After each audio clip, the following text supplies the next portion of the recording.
Good evening. Thank you for your patience. With that, I'd like to call the December 13th, 2023 Design Review Commission meeting to order. Christina, can you please call the roll? Semple. Rudin. Marsh. Here. Aguilar. Here. Zuckerman. Here. Erstad. Here. 2 absent, 4 present. Thank you. Next, I'd take a motion on the November 8th, 2023 work session and Design Review Committee meeting minutes. Mr. Chair? Yes. I move to approve the minutes from the Design Review Committee work session and meeting of November 8th, 2023. Thank you, Mr. Erstad. Second. And second, thank you. Any discussion? Hearing none. Christina, you please call the roll? Marsh. Yes. Aguilar. Aye. Zuckerman. Aye. Erstad. Yes. All in favor, motion carries. We have one item up for deferral tonight. It's item number 4. It's DRH 23-00370. The location is 1111 West State Street. It's for the construction of a new 7-story mixed-use building and ground floor commercial and 222 residential units on a property in a C5 DD zone. Is there, this will be deferred to the January 10th, 2024 hearing. Is there any member of the audience or online wishing to speak to this item who cannot make this date? Seeing none present. Josh, any online? Great, thank you. That's the only item for our deferrals, and I would be open to take a motion on those deferrals. Mr. Chair, Yes, Ms. Sager. I'd like to move that we move DRH 23-00370 to the January 10th, 2024 meeting. Thank you. Second. Second, thank you, Mr. Stead. Any discussion on the deferrals? Then, Sorry, Mr. Yes. Chair. There was a note that this had something to do with an error in the in noticing. Is that? Sorry, Can we Gus. get a bit of an explanation on that? Yeah, Mr. Chairman, members of the commission, because of a clerical error in the noticing map that was created. So when we notice these projects, there's a parcel identified, a 300-foot radius is identified from that parcel. Mailings are sent to all parties within that radius. That radius was created incorrectly. Therefore, the meeting wasn't noticed adequately. So it will be fully noticed before January 10th accurately. Any questions, Mr. Red? I just wonder if there's any sort of, I don't want to say recourse because I would hate to have people chasing the city down for honest mistakes like this, but I think it's pretty public knowledge that there's a significant time crunch associated with that project. Typically, developers understand that we operate at the speed that we operate within this committee and at the city does at their staff level. But is there any assurance that there will be some degree of speed with the processing of this after it reaches our hearing? Mr. Chairman, commission member Erstad, there is some things we can do. What we cannot do is hold a public hearing tonight, but outside of that, we have been working with both CCDC and the applicant on ways to expedite the permitting process. And then also whatever the city can do to help with assurances on the CCDC side of things for that finalization of that design. So we are working through what that looks like, but certainly getting the project into the permitting pipeline very quickly. There are things we can do in terms of getting it in there for preliminary review ahead of the approval with some hold harmless clauses. Of course, I think you're probably familiar with those, but we will do those things to help this project move as quickly as possible. So we have a motion and a second. Any other discussion on the motion? Hearing none. Christina, you please call the roll. Marsh. Aye. Aguilar. Aye. Zuckerman. Aye. Erstad. Aye. All in favor, motion carries. Thank you very much. We have one item up for consideration on tonight's consent agenda. It's item number one. It's DRH 23-00246. Location is 4351 South Geckler Lane. It's for the construction of a new approximately 33,068 square foot fabrication shop and associated site improvements on a property in an M1D zone. Is the applicant present tonight? Let the record show the applicant is present. Are you in agreement with the recommended conditions of approval? Sure, come up, and if you would, please state your name and address for the record real quick. Yes, I don't think that mic's on. Mr. Chairman, Dan Lardy, Yep. Levitt and Associates, 1324 First Street South. We are in agreement with the staff report for this project. Great, thank you very much. Are there any members of the public wishing to testify in opposition to this item? Seeing none in person, any online, Josh?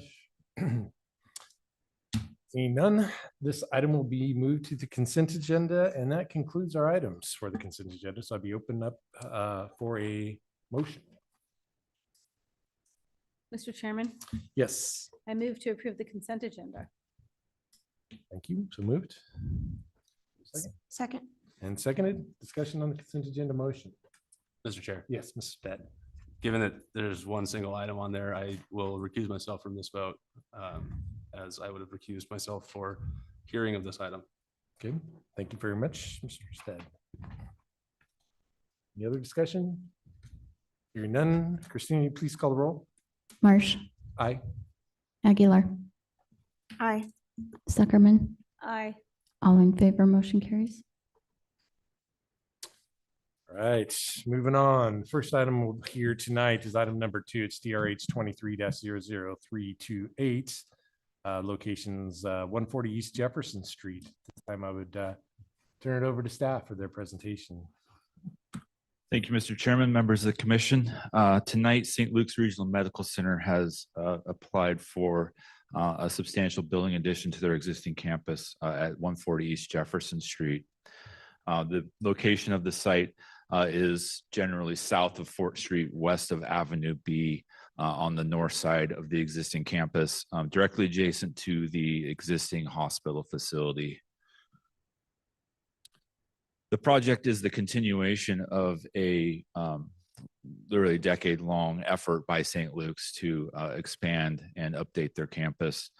There have been a number of construction projects that have been seen by this commission over the years. Most recently, the parking garage at the corner of Fort and First was completed and gained occupancy.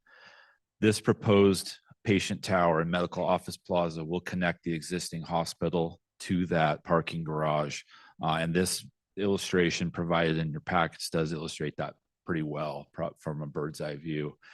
So the project consists of approximately 1.1 million square feet, again, attaching across the vacated Jefferson Street right-of-way to the existing hospital identified here, and then up to the Fort Street right-of-way near the roundabout with Avenue B, and then connecting to the parking garage through the medical office plaza building. So there will be First Street will continue underneath the building, and that will expand across the right-of-way.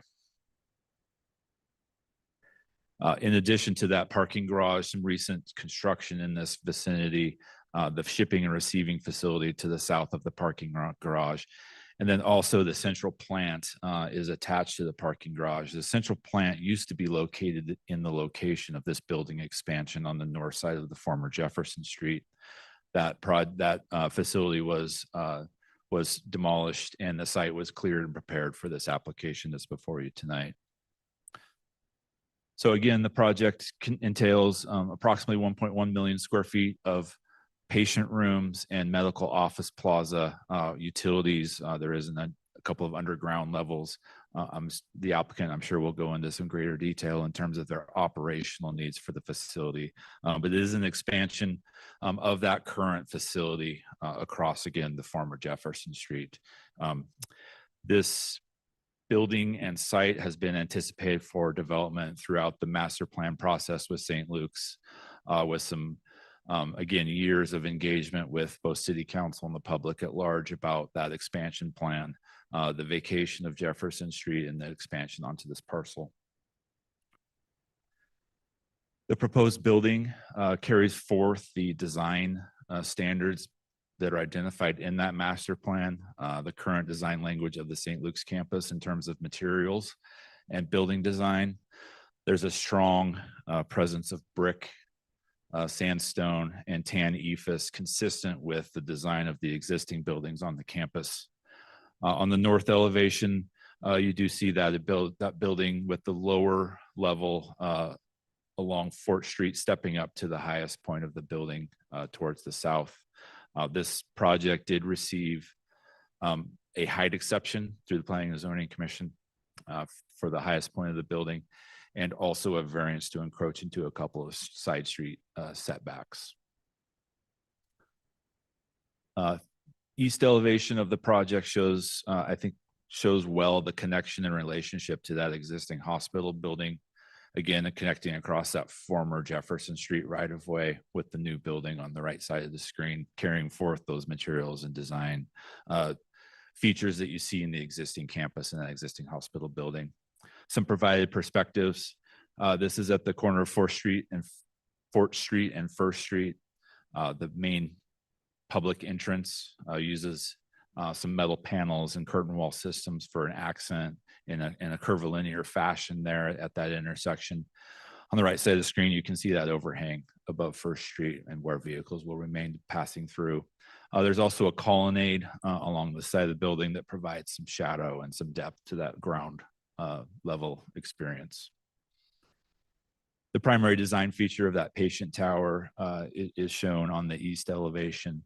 And it is a curtain wall feature with some metal paneling and some metal trim that is used as a design element on that easternmost point of the building, and as it kind of relates to both the east end and the properties across Fort Street. Some more perspective views. This is near the ambulance access at the former Jefferson Street intersection. With all of that and taking into account the St. Luke's master plan, the planning team does recommend approval of DRH 23-00328 with the included conditions of approval in the staff report. The applicant team is here tonight to present, and I'm available for any questions. Thank you. Thank you, Josh. Questions from the commission for staff at this time? Seeing none, is the applicant present? If you would, please state your name and address for the record. Good evening, Commissioner Marsh and committee members. I'm Scott Strubar of Hummel Architects, representing St. Luke's, who is the applicant. We're at 205 North Idaho Street, Suite 300 in Boise, of course. I'm joined tonight by Charles Bagley with Architectural Nexus. Hummel Architects and Architectural Nexus, which is out of Salt Lake, actually have teamed up on this project. In fact, all of the buildings on the downtown campus that have happened of lately. I'm also joined by Charles, I've been mentioned, was a lead designer. I'm also joined by Scott Larkin, who is the healthcare planner. He's with Architectural Nexus. And I'm also joined by Jason Densmer, who is the landscape civil engineer, but also would be able to speak tonight to the landscape and the civil aspects of the site. So thank you, Josh, for your review. We're in complete agreement with findings and the requirements that are going to come with the approval tonight. So I'm going to turn it over to Charles, and he's going to actually give you his thoughts on how the design got arranged, and then we'll all be available to speak to any questions that you or the public may have. We also have representatives from St. Luke's Health System that's here, one of their physicians and part of their administrative group. And so they can speak to any questions when it comes to operations or medical procedures and whatnot. Thank you. Thank you very much. Again, if you would please state your name and address for the record. Right, name is Charles Bagley with Architectural Nexus, and appreciate being here before you, the committee. And my intention here is to walk through a series of 7 slides and kind of talk about the story about the exterior design an appearance of that. And so here, as you've seen in a previous slide, gives a view of the overall campus of St. Luke's within the neighborhood. And so I like to talk in terms of this project, terms of connections, connection to the neighborhood, connection of the new hospital to the existing, and connecting people to where they need to go. And so the exterior of this building design has a big wayfinding story to it. And so if we go to the next slide, one of the key Charles, factors of this Sorry, is, Charles, you can use that. Oh, pointer. Yeah. okay, great. Thank you. One of the key factors of this with the expansion of this hospital is St. Luke's currently has their main entrance on the south side of this building. And so with this expansion, there will be a creation of a new entrance to the building. And so there's a component of that of getting people familiar with the new hospital and where they need to go. And that can be a stressful part of people's experience with the hospital, going to hospital and where do you need to go? And that adds to additional stress of the healthcare that they're going there for. And so we want to create a building that is legible to them as much as possible. So in getting people from the understanding of the existing entrance and where they need to go on essentially the opposite side, the north side of this building, we wanted to give cues along the way. And so see if we go to this slide first. This is, as Josh noted before, is on the ambulance side, on the east side of the building. And so here we have the backdrop of the St. Luke's language of brick and EFS caps to the building, but we start to introduce with the ambulance contrasting complementary language of entry with the ambulance canopy. But we also we don't want it to be confused with it being the main entrance. So there's screening, and so people aren't confused to go and want to drive in there. And so, but it starts to give people a sense of language. And then here on the northeast corner of the building, with this design element on the tower, it's continuation and building of that language. And so as people come around the corner at that roundabout from Avenue B to Fort Street, and they see this facade of the building, they start to get more clues in the landscape and the building. And then as they get closer and you see the parking garage, it starts to open up and you see the entry plaza and this curvilinear curtain wall with metal panel and glass has that contrasting complementary language to the brick and the EFS. And so you start to recognize that I'm arriving at the entrance here. And so you can see the parking garage and go, okay, I need to go there to park, but I come back here for the entrance. And then here's a view back from on the other side as you go through First Street underneath what is the medical office plaza. And so now we're within the interior of the general area, St. Luke's campus and buildings. And so you're looking back towards Fort Street on First Street here. And here's the last slide where we get a sense of that we're looking down here from an elevated view from First Street, looking into that public space that's created for people in the neighborhood can come in, a little neighborhood park feel to it, as well as functioning as outdoor dining space for the cafeteria for St. Luke's on the lower level, and a bistro on the first level. And so it becomes a nice community space, outdoor space for the area of the St. Luke's campus. So that's the series of slides. I'm not sure if there's any additional thing to go off from there, but that's the conclusion of the exterior tour. Thank you. Thank you. Questions for the applicant at the moment? Mr. Chairman? Yes. Can you tell us what your thinking was in having the curtain panel taller than the rest of the building? It somehow makes me think, it looks somewhat church-like to me instead of keeping the vernacular of the rest of the St. Luke's campus that's generally one roof line. That's a good question, and I would say that as I've, there's a history of St. Luke's buildings, and there's what I would call it's a style that has kind of a building to a tower. If you look at the existing east tower and the vertical circulation, there's kind of a tower element. And it was, I would say, a new take on that, where you do have kind of the flat roof, like you were saying, but then it builds to a focal point at certain moments, and that was the intent there. So it's kind of to give cues along the connect the dot path, if you will, and so we've at that tower element, and it's facing the kind of the corner and the roundabout. It felt like a moment of importance as people are moving around the building. So.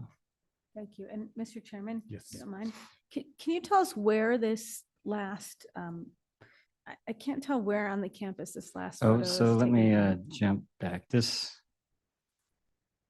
me go back to the upper view. The best way to explain it is it's where Jefferson Street is currently, and so it's on the interior. And does this have a pointer to it? I don't know if that helps. There we go. So it's right in there.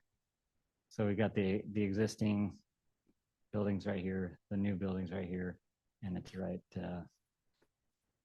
between the two.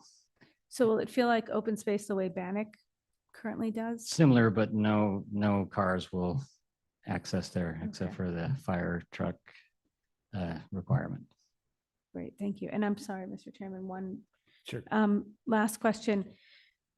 Is there any intention of adding any screening to the parking garage? So Let that me- we're not, it looks really nice on the rendering, but once it's full of cars Mhm. and So- a lot of people pass it might not be as attractive. Yeah, that is an interesting question. It was something that was considered through the design. I don't know, Scott, I don't know if you have any information from history, but this is where it has landed. Of course, it is constructed, but Yeah, when we took it through design review the first time, we actually did a workshop with the design review commission. And this is ultimately what that workshop led to. There was some metal screening, but ultimately that was decided not to be installed with the agreement of the committee commission. Okay, thank you. I'm sorry that predates me, but I appreciate the explanation. Mr. Chair. Yes, Mr. Sted. You've got this element where along Ford Street, the building kind of steps up and away, and there's a pretty deep overhang, sort of that overhang, it becomes a certain facade in and of itself. What's the intended treatment on the underside there?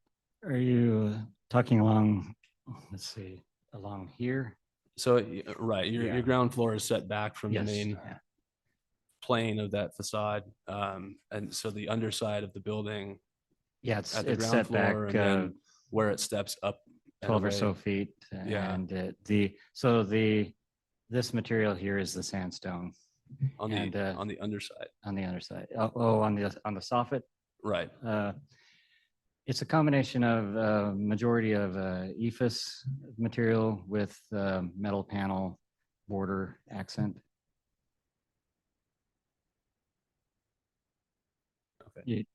I see a question on your face. Yeah, well, So- I think the detail of that will be relatively important to how that building feels Mhm. once completed. So that might be something to note as we get towards the end of this. Mr. Sted, other questions for the applicant? No? Yes, Ms. Zuckman? Mr. Chairman? Yes. So I recognize this is a hospital, but it's also it's downtown adjacent, and it from what I can see here, I see 2 entrances. Are there more than that? So there will be one main entrance with this new expansion, Mhm. along with the existing entrance on the existing facility. And are those the only 2 ways to get into Those the were building? the two public entrances, yes. Is that for safety reasons? That is a safety, security Okay, concern. thank you.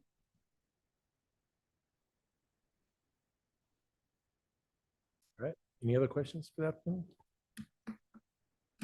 Thank you very much. Great, thank you very much. Is there a representative from the Neighborhood Association here present tonight?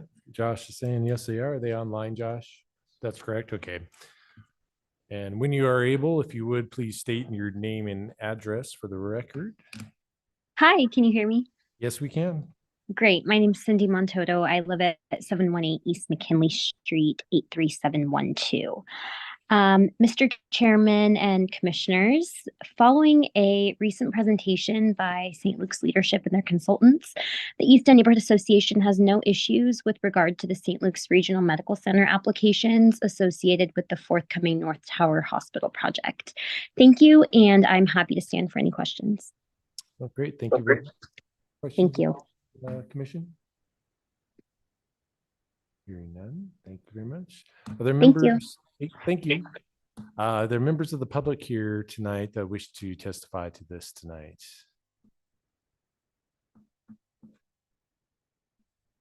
Seeing none. Any online, Josh? No? All right. Would the applicant like to have any other statements before we close it? Great. Seeing none, we'll bring it back to the commission for discussion and a motion.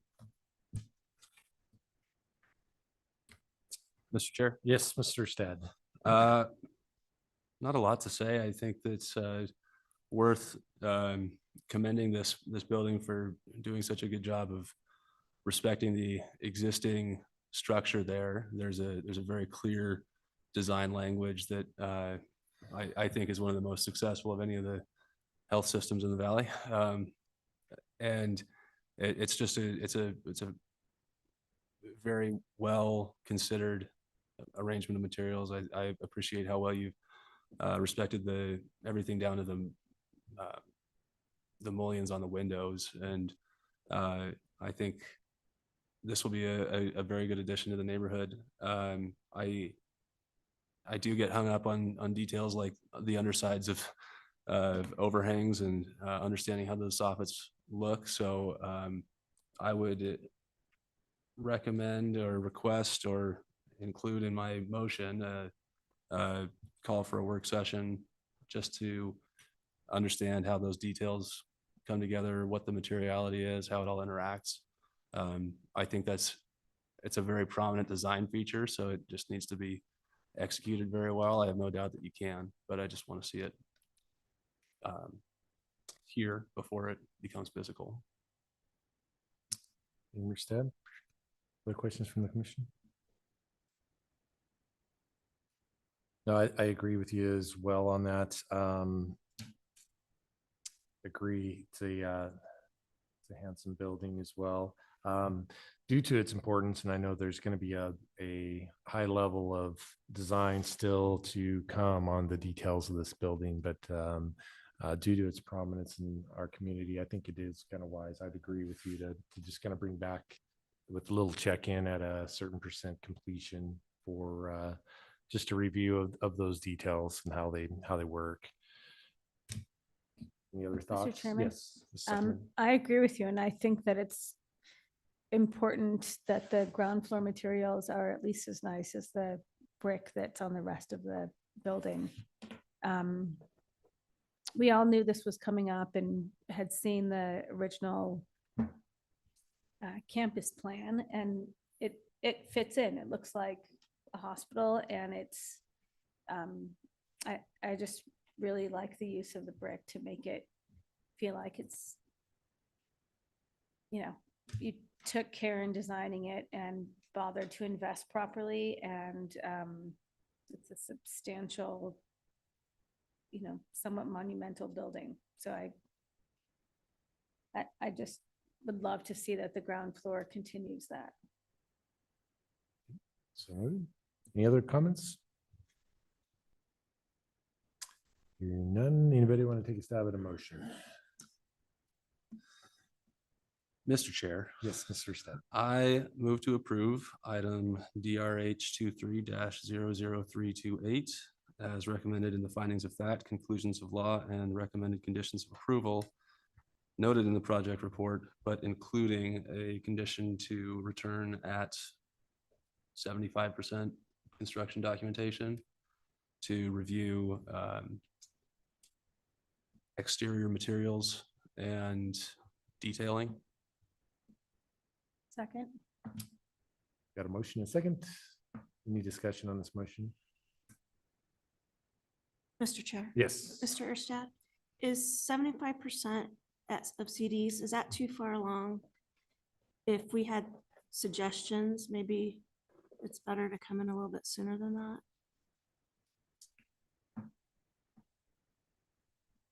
Maybe 50%. Mr. Chair, Commissioner Aguilar, I think the numbers are kind of squishy. That's a technical term, by the way.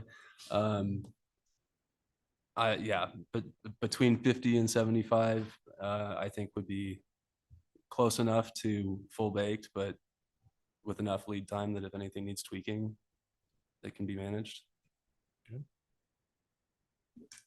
Deemed when there's enough detail that we can make a proper review, but not too late if there needs to be some adjustments, is what I hear. So then I would amend your amend my motion, striking 75% and replacing that with 50%. As the seconder, I agree and again, second that motion. Sounds good. Any last comments, discussion? Hearing none. Christina, you please call the roll. Marsh, Aye. Aguilar, Aye. Zuckerman, Aye. Erstad. Aye. All in favor, motion carries. Thank you very much. Next time we'll hear is item number 3. It's DRH 23-00368. Location is 1010 West Jefferson Street. At this time, I'd turn it over to staff for their presentation. Caitlin? Mr. Chair, Oh, yes, Ms. Aguilar. I'm sorry, Caitlin. I'll be recusing myself from this item. Okay, thank you very much. Mr. Chair and Commissioners, prior to my presentation, we do have PDS Director Tim Keene here who would like to say a couple words about this project. Okay, thank you. Thank you, Caitlin. Tim King, Director of Planning and Development Services for the City of Boise. I want to start by thanking you, Mr. Chair, and all the commissioners for the volunteer service you provided the residents of Boise. The work of this commission is so important in so many ways, and it will only become more important. So it's an incredible service you provide, and I just want to thank you for that.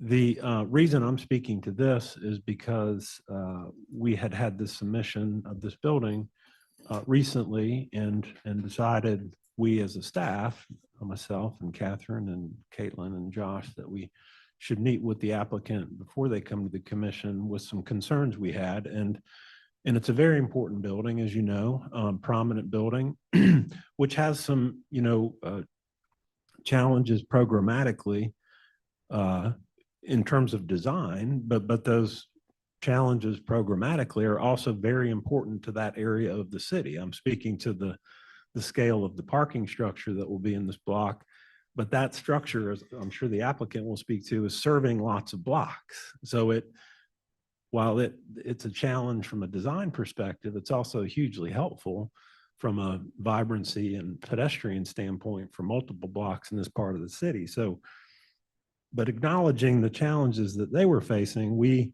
approached them about some changes that we wanted to see happen. And they were just so welcoming of that conversation. And I wanted to acknowledge that because they were substantially along in terms of their work to present to the DRC. And we asked them to make some changes. And they were the applicant, the developer, and then the whole design team were really seeking to try to follow the guidelines that the city has. I mean, that was what was prompting what we thought was overly complex and not helpful,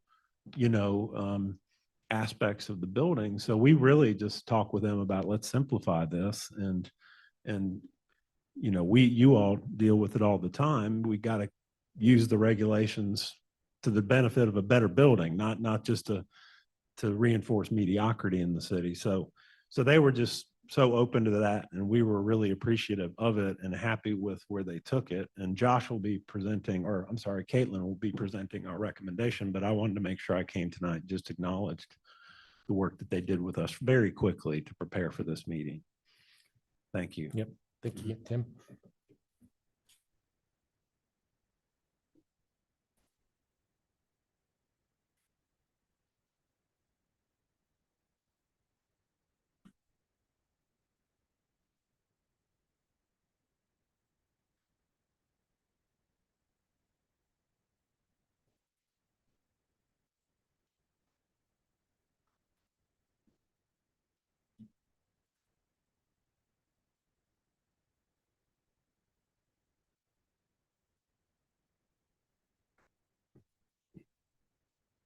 Great. Good evening, Mr. Chair and Commissioners.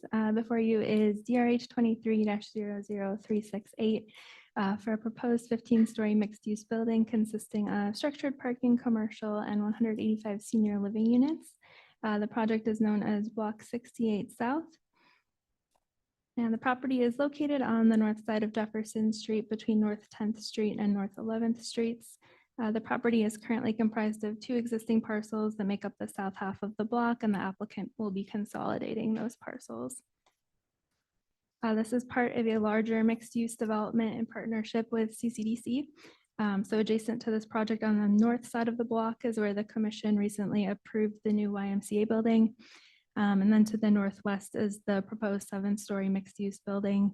And if you recall, the structured parking on this subject application is being used to satisfy parking requirements for those adjacent buildings as well.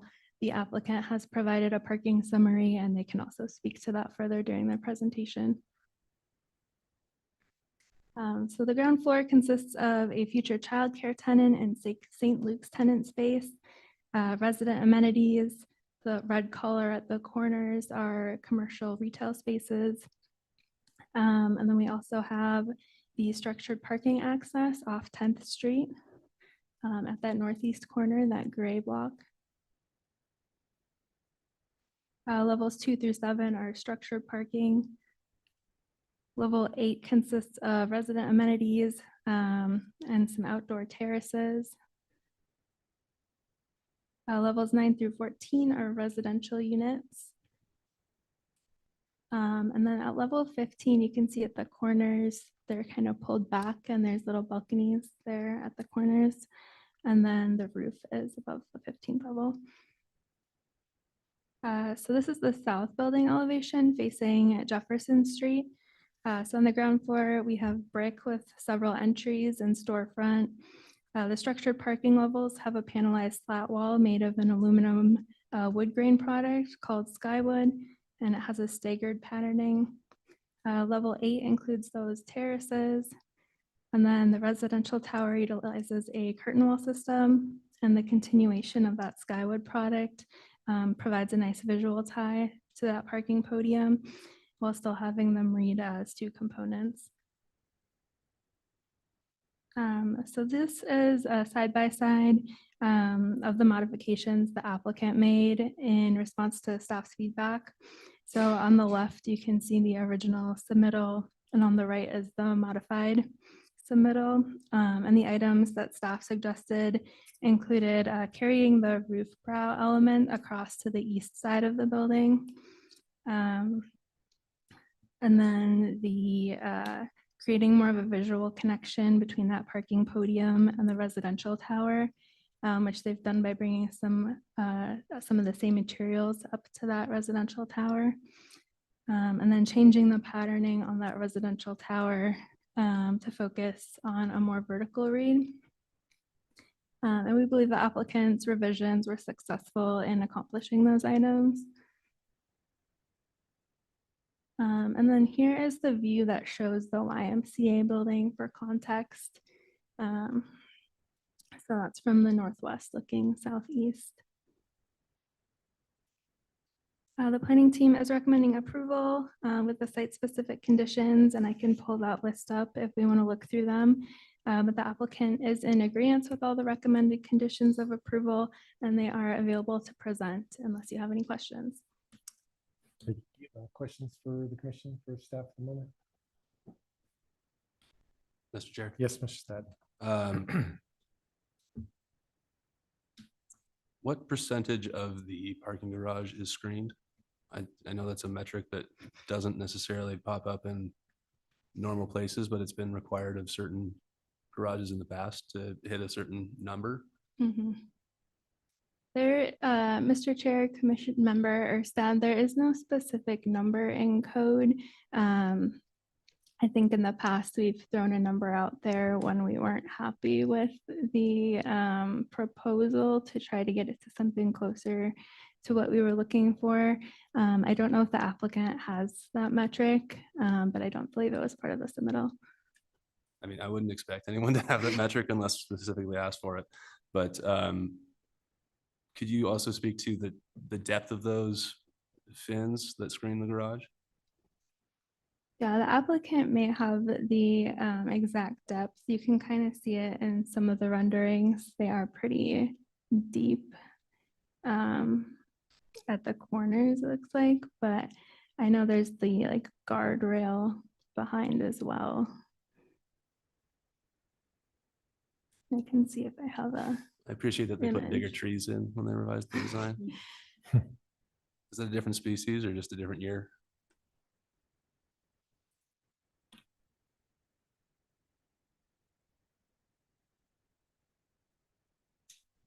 Yeah, Commissioner Erstad, maybe some of these vignettes are the best way to see.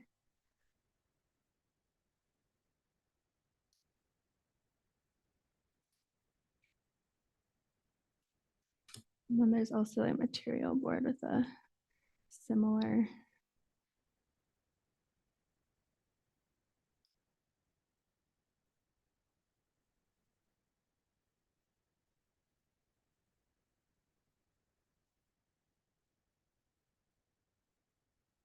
Any other questions? Okay. Does applicant like come forward, please present? If you would, please state your name and address for the record.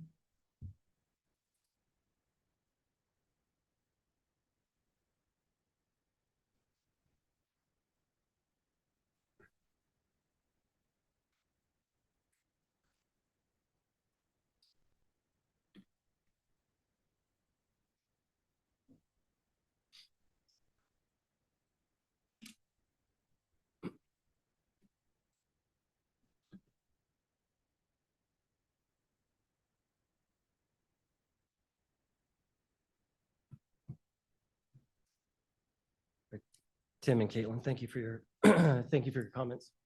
And commissioners, thank you so much for having us here today. Looking back at, excuse me, looking back at some of our project files in preparation for this conversation, the dates on the files go back to 2020. So it's been quite a long time preparing to get to this point. So we're really grateful to be here and look forward to presenting our vision for Block 68 South today.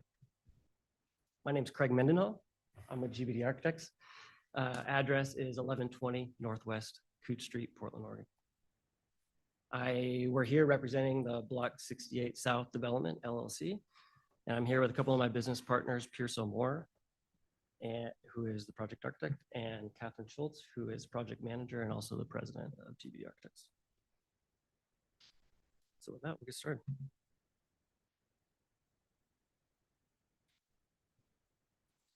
The site, I'll be quick on a few of these slides because Caitlin had covered some of it, but the site is located 3 blocks from the Capitol building, positioned just north of West Jefferson Street, between 10th Street and 11th Street. The uses surrounding the site are predominantly surface parking lots, but also include civic facilities such as the Boise High School, state government, and the YMCA, the Hyatt Hotel, the 11th and Idaho building and public park, and a variety of neighborhood services are within walking distance. The site is part of a larger planned development that includes a new YMCA on the north half of the block and a mixed-use residential development on Block 69 north to the west. This is a diagram where the gray circles represent the parking required on each project within the larger development. So looking at the diagram you see before you, you've got 100, oops, sorry, laser. It's this one. Okay, there we go. 148 parking stalls required for block 68 south, 142 for block 69 north, and 353 parking stalls required for the YMCA. So the blue circles represent actual parking distribution within the larger development. So 88% of the required parking on these 3 blocks has been consolidated into the block 68 south footprint, with the goal of creating a shared parking resource for the west side neighborhood that will relieve infrastructure costs and surrounding underutilized sites and further catalyze future development in the area. Developments such as the YMCA and the workforce housing that will come before you in January on block 69 north. The site zone C5 mixed use, block frontages are designated commercial mixed use. The primary vehicular garage access is located on 10th Street. Loading and other building services are located off of the alley, designated by the red arrows on the screen. We've eroded the corners of the building to extend the sidewalk and integrate plaza spaces into the storefront setting. We've extended the new YMCA Plaza design into the northwest corner of the site to provide a direct connection between the future YMCA and the elevator access into the mobility hub.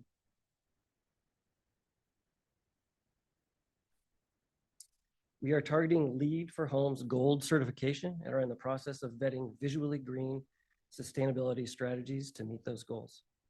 The program features a 33,778 square foot mixed use pedestrian oriented ground floor, a mobility hub with 571 shared parking stalls, 185 senior living units, and over 30,000 square feet of highly programmed interior and exterior amenity spaces.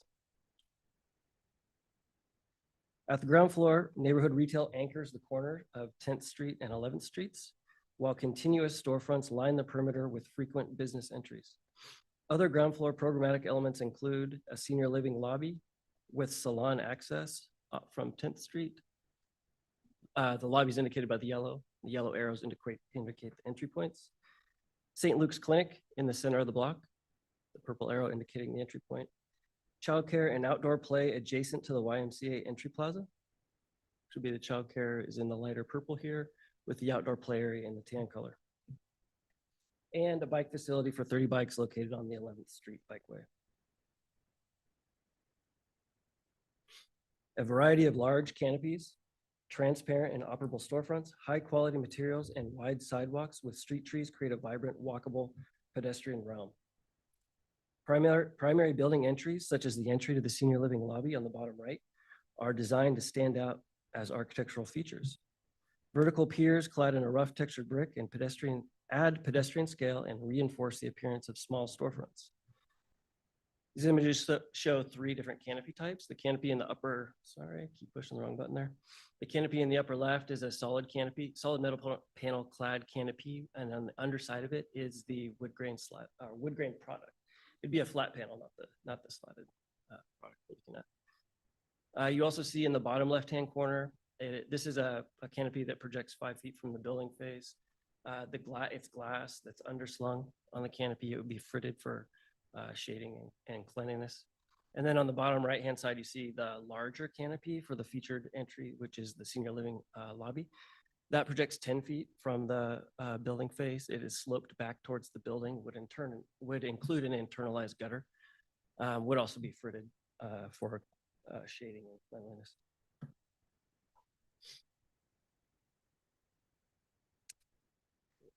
Slide. The mobility hub is designed to balance the needs of the the mobility infrastructure and mobility initiatives are at the core of the architectural design, and the mobility hub is designed to balance the needs of the users and the efficiency required in a complex mixed-use building. The structure contains 571 parking stalls on 6 levels. 20% of those stalls are compact and located at the east and west ends of the building. You can see them here on either end. There's approximately 20 per floor. Thank you, I appreciate it. There are 6 EV charging stations with the potential for future capacity and storage for 194 bikes. Bikes are located on levels 2 and 3 of the parking structure. We've eroded the corners of the garage to reduce the perceived scale of the massing, highlight the verticality of the residential tower, and provide additional pedestrian-oriented space at the ground level. The composition and layering of materials selected for the mobility hub convey a sense of quality and permanence and will provide visual interest from a variety of observable angles. The primary cladding material is a 2x4 aluminum wood grain slab. The wood grain pattern is powder coated and vacuum sealed around the aluminum extrusion. The result is a scratch resistant, low maintenance, high quality building material that looks like real wood. The natural beauty of the wood grain slat provides a timeless aesthetic, complements the residential character of the building. The slats are assembled in a 4-foot and 8-foot panel and attached to the structural slabs in a rigorous yet playful pattern. To answer your question about the depth of the slat, it's a 2-inch by 4-inch slat. They are 8 inches on center, so that's a 6-inch gap between each slat. Each facade is framed with a composite metal panel surround, while inset storefront glazing provides a contrasting vertical design component that accentuates the mobility hub lobby and breaks down the perceived scale of the Jefferson Street frontage. Above level 7, the building mass steps back 15 feet along the north and south facades to articulate the podium, while the massing along the east and west facades integrates with the base to emphasize the verticality of the tower. The 8th level floor plan includes nearly 25,000 square feet of interior and exterior amenities.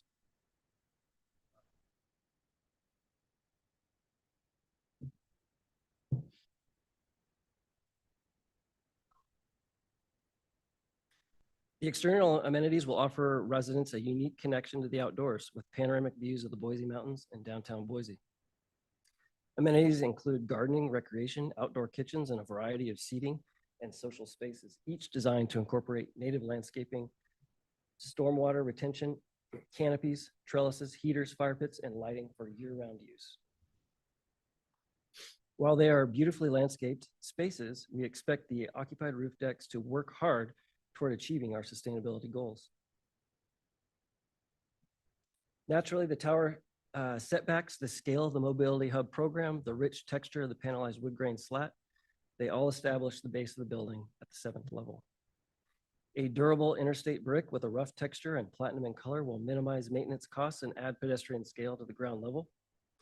Robust landscaping and occupied roof decks provide the transition between podium and tower. Distinct and vertically articulated wood grain cladding at intervals that relate to the size and location of interior unit walls enhance the verticality of the middle of the tower and add coherency to the design competition.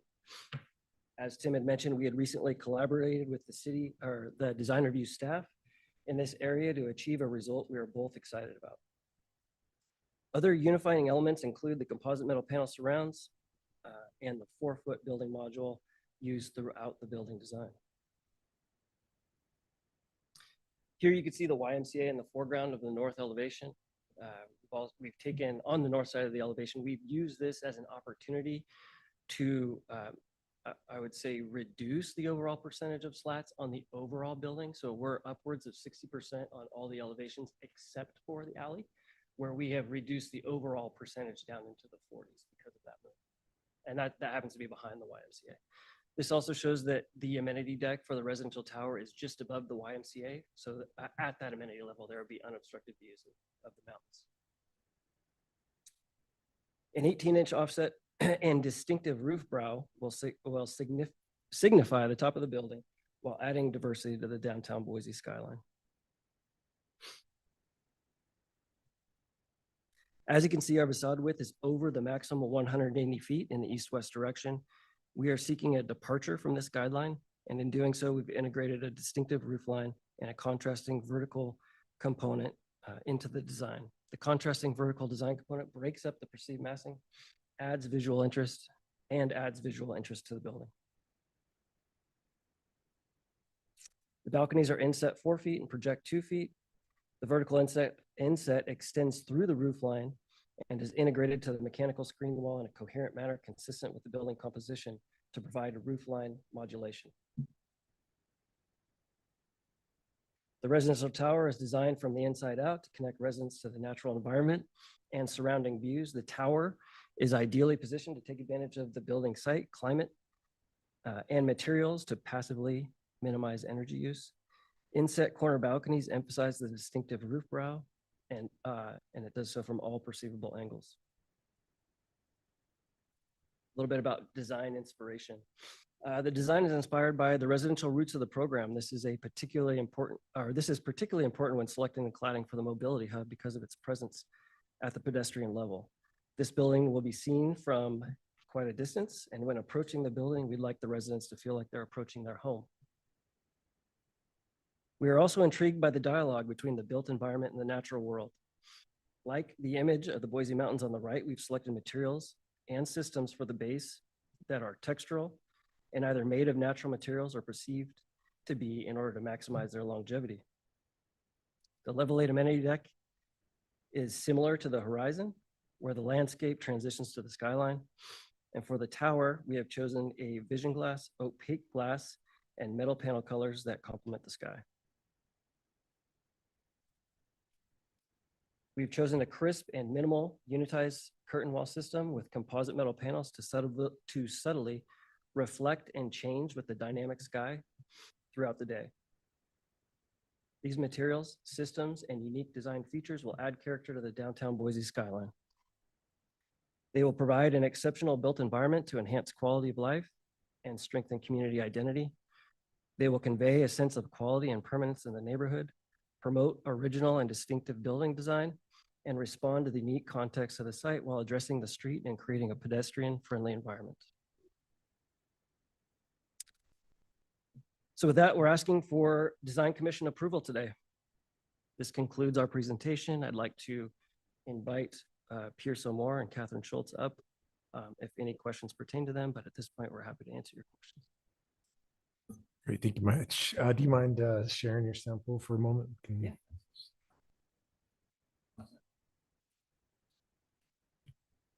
And in the meantime, do the commission have any questions for the applicant? Mr. Chair? Yep. Not to get bogged down in details, but that's what I do. That product that comes panelized, does that come with a variety of spacing, or is that kind of just? It does come with a variety. Yeah, Okay. it is not, we are panelizing the system, that the system is not panelized. So yes. Important clarification.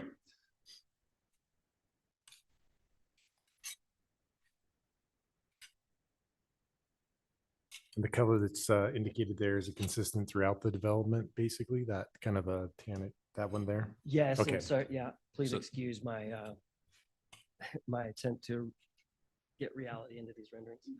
No, that's good.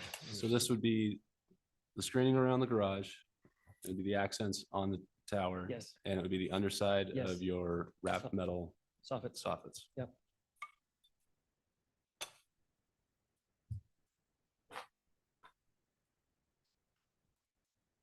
It's a beautiful product, really. Yep. Other questions for the applicant at the moment? It's only comment on those products sometimes like that is they're very uniform, and from a distance, they just look like orange-ish tan slats and not wood slats, because there's just not enough variation from thin to thin. But I think that's just part of those products in general. But other questions for the applicant at all? Or other members of their team? Great. Thank you very much. Thank you so much for your time. Is there a representative of the neighborhood association present here tonight that'd like to testify? Seeing none in person. Josh, anybody on? No. Are there members of the public wishing to testify tonight to this application? None tonight in person. Josh, any online? Oh, is there? I'm sorry. Come on up.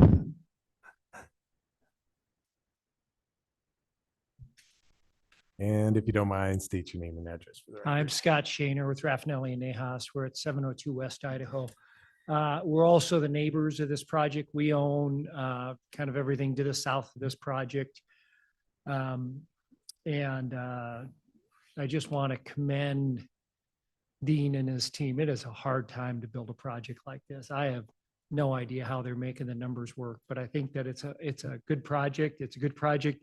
You know, it's going to mess a lot of things up for us, our views and a number of things from our buildings and from the hotel, but it's an important project for that area. I support the project. I ask you approve it. Well, you know, one thing I wanted to mention was, if I was sitting in your seat, the thing I would be concerned about with this project is this huge parking garage that's getting built. Tim had brought it up earlier, and I want to go back to 16 years ago. I stood here in front of the same commission and asked you to approve an 8-story parking garage that I was trying to build.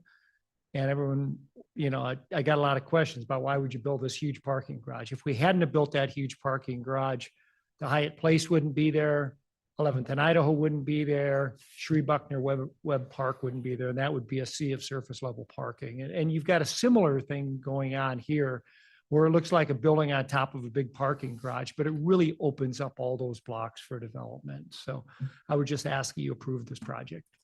Thanks. Thank you very much.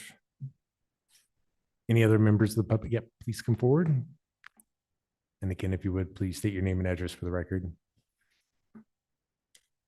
Hello, I'm Catherine Hunter, Treasure Valley Family YMCA, 805 West Franklin Street, Boise, 83702. Hello, thank you so much for having me.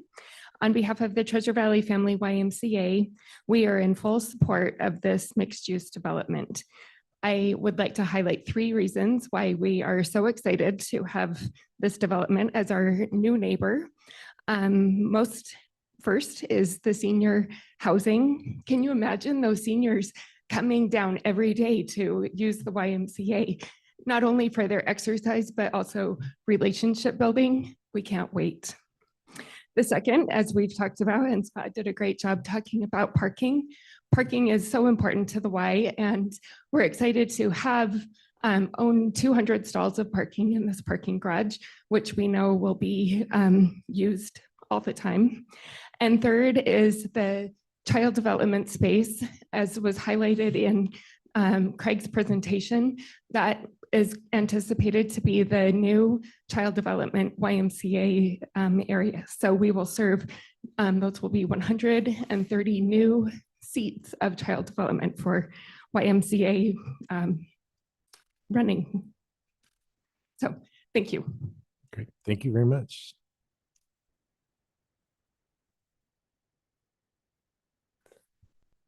And again, please state your name and address for the record. Good evening, Clay Carley with Old Boise, 106 North 6. I'd like to commend the project, but also state that our project, we built a garage and a hotel at Front and 5th and 6th. Building a garage is extremely difficult. They aren't made to be attractive, they're made to be functional. And the design of this is very similar to the design of ours. And one of the architect firms was part of that. And I just wanted you to know that our garage received a design award from the Association of Idaho Architects. So it's commendable. But if you look at it as a whole, and you look at the garage, the building above, the horizontal, the vertical lines, the materials, there's interest. It's not, oh, I don't want to trash another project downtown, but there's a garage downtown that probably shouldn't have been approved. And this project really not only provides great use, but it also looks very handsome. And I'm used to the historic end and trying to blend my materials to look historic. And this is a very appropriate departure to contemporary design and a very thoughtful design. And I would implore you to approve it. Thank you very much. Any others tonight? Seeing none, the applicant have anything further before we close?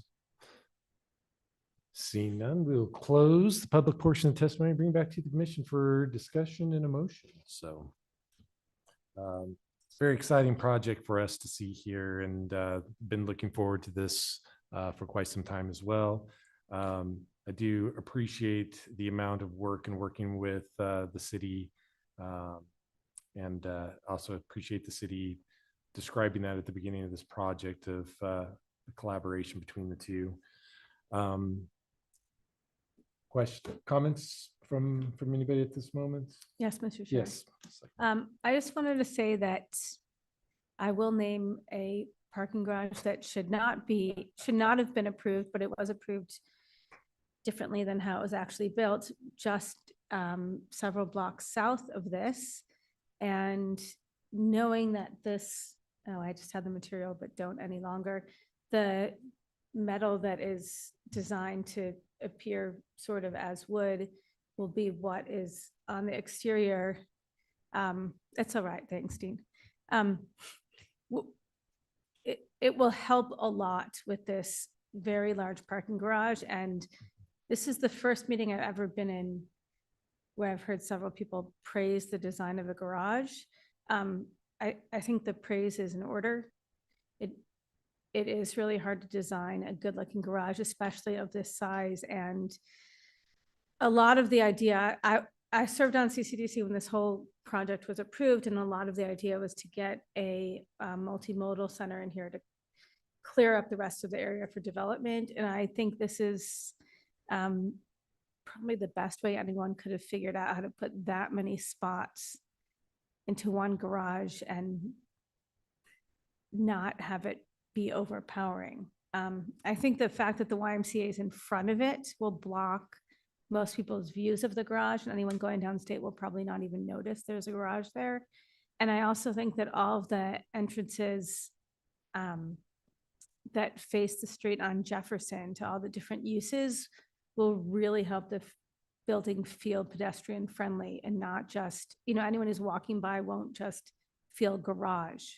They'll see kids playing through the window and see people entering and exiting. And I think that that's key to making this project work.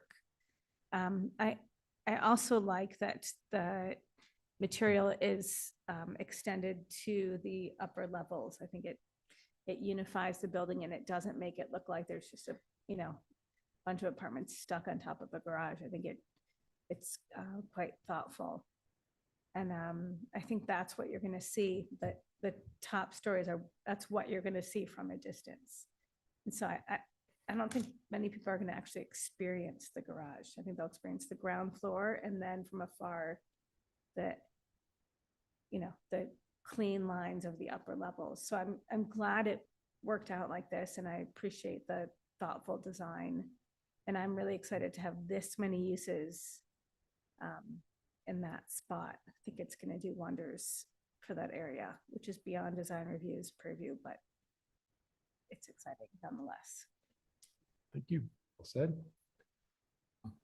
Mr. Stead, you have some comments? Yeah, Mr. Chair. I appreciate a lot of things about this building, particularly the pulling the corners in, reducing the mass of it, and as was stated, really accentuating the verticality of it. I think, there are some things I would probably adjust about it, maybe tightening up the spacing on those fins just to give a little bit more solidity to them, and screen a little bit more car while you're at it. But at the end of the day, it's a parking garage. We know it's a parking garage. At least it's not covered in, cold formed steel studs that happen. Did they get painted? I can't remember if they got painted. It doesn't matter. They did.